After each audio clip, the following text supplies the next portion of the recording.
नमस्कार दोस्तों, मैं हूं आपके साथ रुमिता तिवारी। दोस्तों, लगातार कोरोना संक्रमण के मामले बढ़ते चले जा रहे हैं। रोज़ाना एक नया आंकड़ा सामने आता है और इस वक्त जो सबसे डरावनी चीज़ देखने के लिए मिल रही है वो ये कि 24 घंटे में 170 लोगों की कोरोना संक्रमण की वजह से जान जा चुकी है।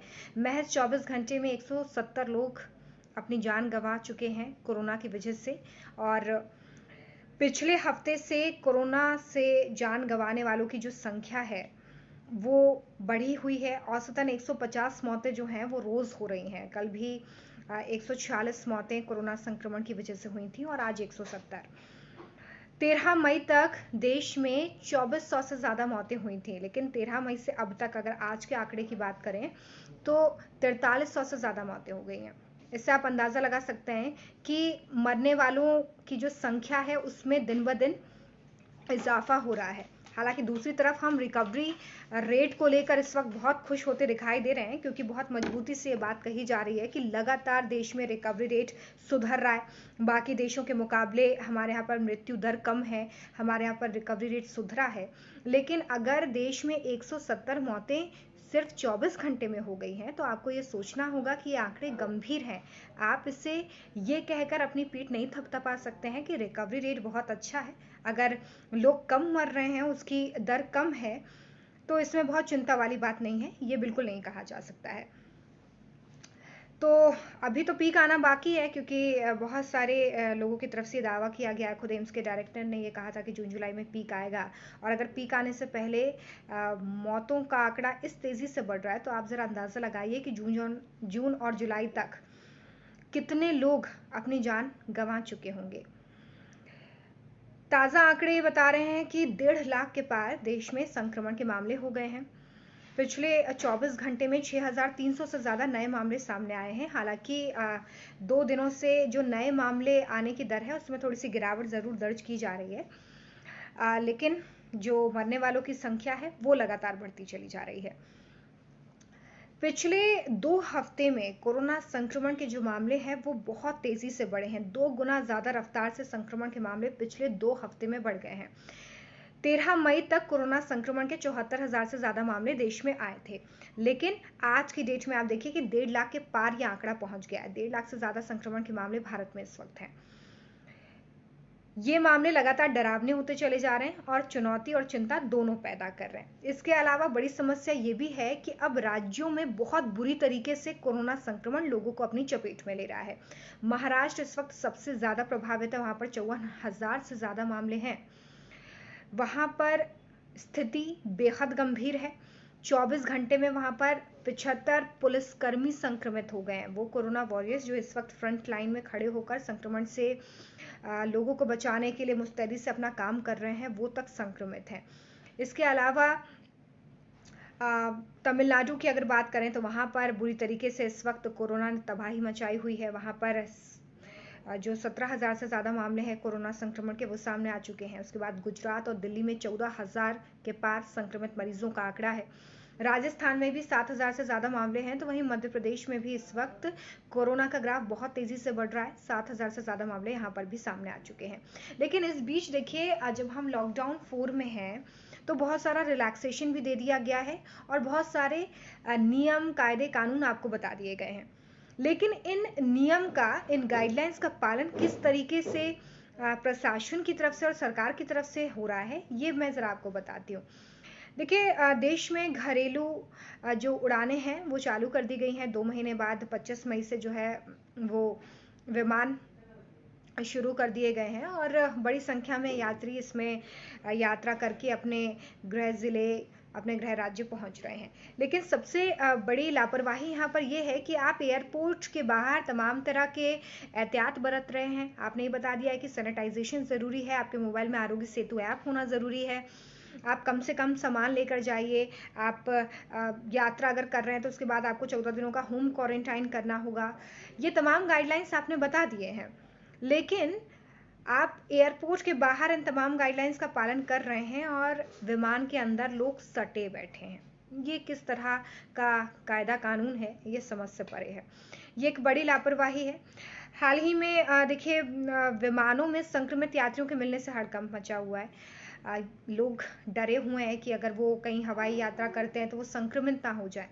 एयर इंडिया की दिल्ली लुधियाना उड़ान जो विमान भरा था जिसने, उस विमान में एक यात्री संक्रमित पाया गया है, जिसके बाद आप जाहिर तौर पर समझ सकते हैं कि उस विमान में जो यात्री सफ़र कर रहे होंगे, साथ ही साथ जो क्रू मेंबर हैं, उनके लिए तो ये एकदम डराने वाली बात है और जाहिर तौर पर होना भी चाहिए। एक ऐसी महामारी जिसका इलाज नहीं है, उसके लिए ये डर स्वाभाविक भी है। सभी यात्रियों को, क्रू मेंबर्स को क्वारंटाइन किया गया है। तो सवाल यही है कि अगर सख्त नियम बाहर हैं तो सख्त नियम अंदर भी तो होने चाहिए। क्या ये नियम सिर्फ ट्रेन के बाहर, बसों के बाहर और विमानों के बाहर ही रह जाते हैं, उनकी अंदर एंट्री नहीं है, सिर्फ यात्रियों की अंदर एंट्री होती है? साथ ही एक और महत्वपूर्ण चीज़ है जो इस वक्त कोरोना संक्रमण के खतरे में और इजाफा कर देती है। इस वक्त मजदूरों का पलायन अलग अलग राज्यों से जारी है, जैसा कि आप देख ही रहे हैं, और ट्रेन्स का इसमें सहारा लिया जा रहा है, इसमें बसों का इस्तेमाल हो रहा है इन मजदूरों को इनके घरों तक पहुंचाने के लिए। उसमें सबसे बड़ी लापरवाही ये है कि जब ये मजदूर अपने गृह जिले पहुंच रहे हैं या स्टेशन पर पहुंच रहे हैं तो इन्हें इनके गांव, जिले, घर तक पहुंचाने के लिए बसेस का इस्तेमाल किया जा रहा है, और उस बस के अंदर भी सोशल डिस्टेंसिंग की धज्जियां उड़ाई जा रही हैं। सरकारी गाइडलाइंस का मजाक बनता साफ तौर पे वहां पर नजर आ रहा है, क्योंकि जिस गाइडलाइन की पहली शर्त ही ये है कि आप सोशल डिस्टेंसिंग का पालन करें, उसमें बस के अंदर लोग ठूस ठूस कर भरे जा रहे हैं। आप तस्वीरें देखेंगे तो आप ये अंदाज़ा लगा सकते हैं कि कोरोना की चेन को तोड़ने के तमाम प्रयास इस वक्त हो रहे हैं, लेकिन अगर आप छोटे लेवल पर ही इस तरह से गाइडलाइंस की धज्जियां उड़ाएंगे तो आप कैसे कोरोना संक्रमण की चेन को तोड़ेंगे? प्रशासन की लापरवाही साफ तौर पे वहां पर नजर आ रही है, क्योंकि सोशल डिस्टेंसिंग का पालन नहीं हो पा रहा है। तो ये तमाम पहलू हैं जो इस वक्त कोरोना संक्रमण के बढ़ते मामलों के बीच एक बड़ा खतरा बनकर उभर रहे हैं और सोचने पर मजबूर कर रहे हैं कि अगर इसी तरह से चलता रहा तो कोरोना पर ब्रेक लगना नामुमकिन हो जाएगा। आने वाले दिनों में हम ये उम्मीद ही नहीं कर सकते हैं कि कोरोना संक्रमण से हमारा देश मुक्त हो जाएगा। और अब बात मध्य प्रदेश की करती हूँ। मध्य प्रदेश में देखिए दिन ब दिन हालात बिगड़ते चले जा रहे हैं। 7,000 से ज़्यादा संक्रमण के मामले अब तक मध्य प्रदेश में आ गए हैं, और आज तो राजभवन में 6 संक्रमित मरीज मिले हैं, जिसके बाद काफ़ी चिंता पैदा हो गई है। और राज्यपाल राजभवन में रहते हैं और चतुर्थ श्रेणी के ये जो लोग हैं ये संक्रमित पाए गए हैं, जो सीधे सीधे कहीं ना कहीं राज्यपाल के संपर्क में भी रहते हैं। तो वहां तक अब कोरोना ने एंट्री कर ली है। दूसरी तरफ मुख्यमंत्री शिवराज सिंह चौहान तमाम दावे ज़रूर कर रहे हैं कि कोरोना संक्रमण को रोकने में हमने अब उस तरफ कदम बढ़ा लिया है जहां पर आने वाले दिनों में हम इन्फेक्शन को कंट्रोल कर लेंगे। लेकिन अगर राजभवन के अंदर कोरोना वायरस की एंट्री हो चुकी है, वहां पर आप अगर इन चीज़ों को नहीं संभाल पा रहे हैं और सिर्फ आप कैबिनेट विस्तार और उपचुनाव को लेकर इस वक्त बिजी हैं, तो आने वाले दिनों में प्रदेश की हालत हाथ से निकलने जैसी ही होगी। इंदौर और भोपाल जो कि मध्य प्रदेश के बड़े शहर हैं, वहां पर संक्रमण ने इस वक्त कोहराम मचा रखा है। इंदौर की अगर बात करूं तो वहां पर 3100 से ज़्यादा इस वक्त कोरोना संक्रमण के मामले हैं, और इस बीच आज वहां पर सरकारी दफ्तर खोले गए हैं। हालांकि आम लोगों की एंट्री वहां पर नहीं होगी। साथ ही वहां पर फूड डिलीवरी जो है खाने की वो शुरू कर दी गई है। होम डिलीवरी इसकी हो पाएगी अब। तो ये धीरे धीरे प्रयास हो रहे हैं संक्रमण के बीच में, क्योंकि जीना है, इसी के साथ अभी ज़िंदगी हमें आगे जीनी है। तो कैसे अब गतिविधियों को धीरे धीरे शुरू किया जाए, इसको लेकर जोर दिखाई दे रहा है। लेकिन संक्रमण के मामले इस वक्त इंदौर में बढ़ते ही चले जा रहे हैं। रोजाना औसतन 50 से ज्यादा नए मामले सामने आ रहे हैं। साथ ही साथ इस वक्त 119 लोगों की जिले में संक्रमण से जान भी जा चुकी है। इंदौर मध्य प्रदेश का एक ऐसा जिला है जहां पर संक्रमण के मामले ज्यादा हैं, और साथ ही साथ मरने वालों की संख्या भी सबसे ज्यादा इंदौर में है। राजधानी भोपाल, जहां से बहुत सारी पॉलिटिकल हैपनिंग्स अंजाम दी जाती हैं, सामाजिक गतिविधियां, इकोनॉमिकल एक्टिविटीज़ आप करते हैं, वहां पर 1300 से ज़्यादा संक्रमण के मामले हैं। और अभी जो सामने मामले आए हैं उसमें से 6 मामले तो राजभवन से ही निकलकर सामने आ गए हैं। इस बीच आज बाजारों को खोला गया है भोपाल में। हालांकि इसको लेकर जिला प्रशासन ने कुछ नियम बना दिए हैं, दिन तय कर दिए हैं कि किस किस दिन कौन सी दुकानें खुलेंगी, ताकि बाजारों में एकदम से भीड़ ना उमड़े। मेडिकल जो है मेडिकल स्टोर्स और किराने की दुकानें हैं, रोज़मर्रा के सामान की जो दुकानें हैं, ये आपको रोज़ाना खुली मिल जाएंगी, लेकिन बाकी चीज़ों के लिए आपको दिन बताए गए हैं। इन्हीं दिनों में आप जाकर बाजार में खरीदारी कर सकते हैं। इसके अलावा सबसे ज़्यादा इंदौर और भोपाल के बाद उज्जैन प्रभावित है। बुरहानपुर में सबसे ज़्यादा मामले हैं और कुल मिलाकर अगर आपको बताऊं तो मध्य प्रदेश में 52 में से 50 ऐसे ज़िले हैं जो अभी कोरोना संक्रमण की चपेट में हैं। दूसरी तरफ यहाँ पर पॉलिटिकल हैपनिंग्स उतनी ही तेजी से बढ़ रही हैं जिस तरीके से कोरोना की रफ्तार इस वक्त बढ़ रही है।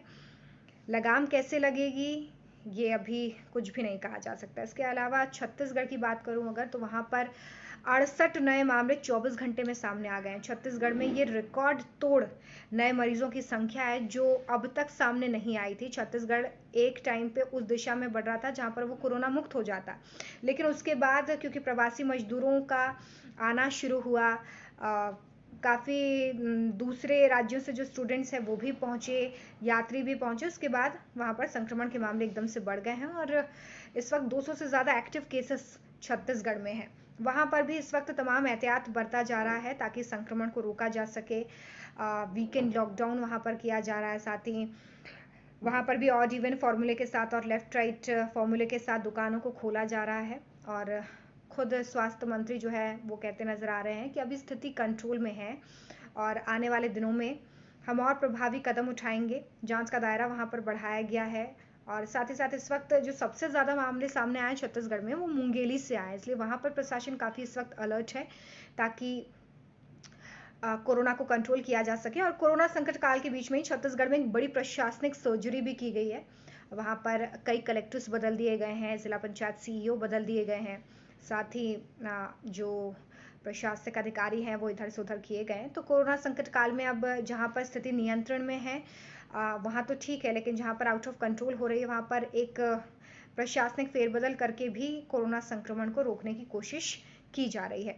तो ये तमाम अपडेट्स इस वक्त कोरोना वायरस को लेकर थे, लेकिन इस बीच बहुत ध्यान रखिए कि अभी लॉकडाउन चल रहा है और इस वक्त जो स्थिति है उसमें सबसे ज़्यादा यही ज़रूरी है कि आप अपनी सुरक्षा खुद करें, लॉकडाउन का पालन करें, बहुत ज़रूरी होने पर ही घर से निकलें।